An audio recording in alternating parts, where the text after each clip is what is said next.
ईद आ रही है और ईद पे आपको पता है कि हम लोगों ने तफरीह के लिए कहीं ना कहीं तो निकलना होता है। तो तकरीबन 10 के करीब पाकिस्तानी फिल्में सिनेमाओं की जीनत बनने जा रही हैं, जिनमें 6 उर्दू हैं, 3 पंजाबी हैं, 1 इंग्लिश मूवी रिलीज होने जा रही है। तो एक आर पार है, बेबीलिशियस है, VIP है, तेरी मेरी कहानियाँ ये भी है, मैंने ट्रेलर देखा है तेरी मेरी कहानियाँ का, और अल्लाह यार है, मदारी है, कराची की बदअमनी के टॉपिक पर बनाई गई क्राइम थ्रिलर फिल्म है मदारी, जो कि रिलीज होने जा रही है। इन्हीं सब पर बात करने के लिए फिल्म क्रिटिक कामरान जावेद हमें ज्वाइन कर चुके हैं, उनसे बात करते हैं। कामरान, ये माशाल्लाह इतनी सारी मूवीज है, कौन सी ब्लॉकबस्टर होने वाली है? वालेकुम। पहला मसला ये है कि इतनी सारी फिल्में जब एक साथ आती है ना तो स्क्रीन ऑक्यूपेंसी हो जाती है कुछ ज्यादा। तो इतनी सारी फिल्म्स पाकिस्तानी सिनेमा के by the number of screen, सही है, ये इसके अंदर ये कहना बहुत मुश्किल होगा कि कोई भी फिल्म कमा के जाए। ब्लॉकबस्टर तो बहुत दूर की बात है। 150 स्क्रीन अगर आप डिवाइड करेंगे 7 मूवीज के अंदर, और तकरीबन 10 तो नहीं है वैसे, 7 ही आएंगी मुश्किल से, मगर आपका बॉक्स ऑफिस तो कहीं किसी का नहीं दिखता।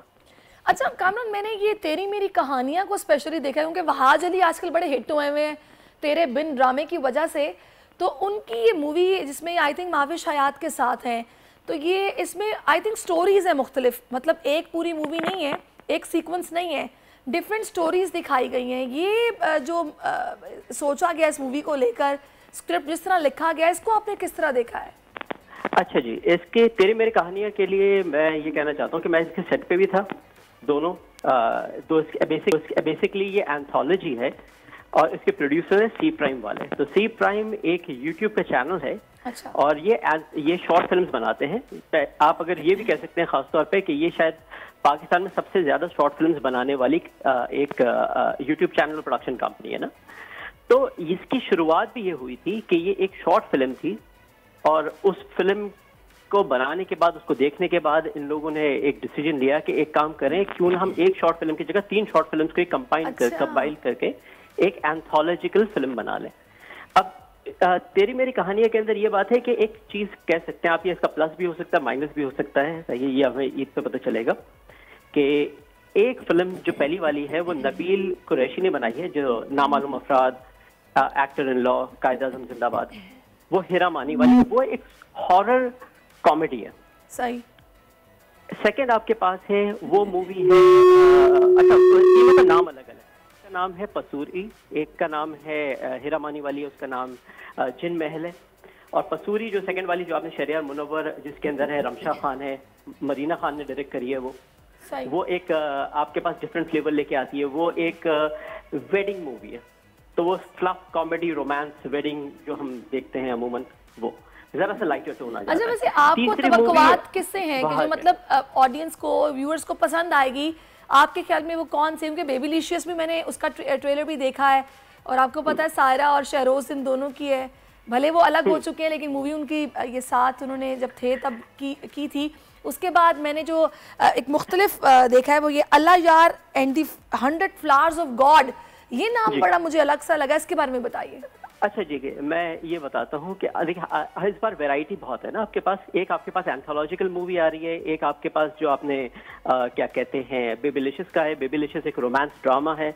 आपके पास जो अल्लाह यार एंड 100 फ्लावर्स ऑफ गॉड है, वो पाकिस्तान की पहली 3D मूवी है। 3D इन द सेंस के एनिमेटेड 3D नहीं, मगर स्टेरियोस्कोपी जो हम 3D ग्लासेस के साथ देखते हैं वो है, और एक एनिमेटेड मूवी है, सही। और जो समर हॉलिडेज के साथ भी आ रही है, तो ये इसको एज मिलना चाहिए। ये बच्चों के लिए तो नहीं है, ये जो 3D वाली है बच्चों के लिए है ना? बिल्कुल एनिमेटेड मूवी है, बिल्कुल ठीक है, एनिमेटेड मूवी है। अल्लाह यार के नाम से तकरीबन 4 साल पहले एक मूवी आई थी, वर्ल्ड वाइड इसने बहुत अच्छा बिजनेस करा था, पाकिस्तान में भी करा था, उसी का पार्ट 2 कंटिन्यूएशन के। अच्छा, मदारी की कास्ट हमारे सेट पे आई थी तो उन्होंने बताया कि इसमें कोई आइटम सॉन्ग नहीं है, और ये आप घर वालों के साथ मूवी देख सकते हैं।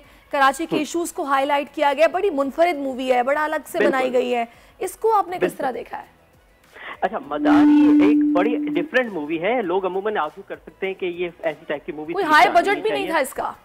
हाँ नहीं, अच्छी बात ये है मदारी के लिए, क्योंकि मदारी की कास्ट एंड क्रू को मैं बहुत अच्छी तरीके से जानता हूँ उनके। तो द थिंग इज के दिस मूवी एक जो पढ़े लिखे फिल्म मेकर्स होते हैं ना, उन्होंने बनाई है। जो पूरी टीम है वो नापा से निकली है, कुछ जैबिस के निकले हैं, कुछ जो इनके डायरेक्टर है सिराज साल के, वो जैबिस के अंदर पढ़ाते भी हैं। तो इस तरीके से आपके पास एक कोई पढ़ी लिखी टीम जो कहते हैं ना कि खासतौर पे फिल्म पढ़ा रहे हो, फिल्म समझते हो, वो लोगों ने बनाई है। तो आपके पास एक बड़ा एक डिफरेंट फ्लेवर आ रहा है। प्लस ये कोई चलिए आखिर में कामरान, आखिर में बस मैं ये बात करूंगी कि भले हमारी इकोनॉमी इस वक्त उस तरह से स्टेबल नहीं है, लोग इन्वेस्टमेंट्स नहीं कर रहे, लेकिन बड़ी खुशी की बात है कि 10-10 फिल्में बन रही हैं, लोग इसमें इन्वेस्टमेंट कर रहे हैं, लोगों की तफरीह के लिए कि सामान होना चाहिए, थोड़ी सी खुशी आए चेहरे पर।